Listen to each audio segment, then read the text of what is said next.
أأتخذ من دونه آلهة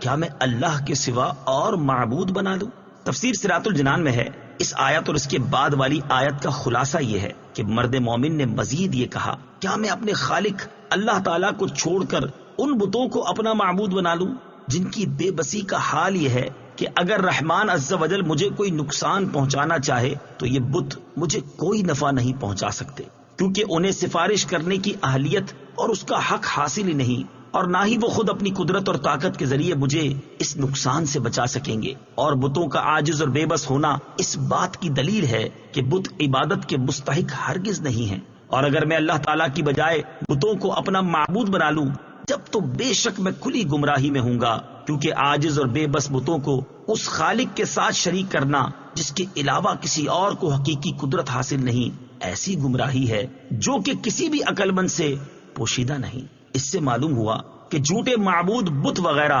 کسی کی شفاعت نہ کر سکیں گے، اور اس سے پتہ لگا کہ اللہ تعالیٰ کے وہ محبوب بندے جن کو شفاعت کا اذن مل چکا ہے وہ ضرور شفاعت کریں گے۔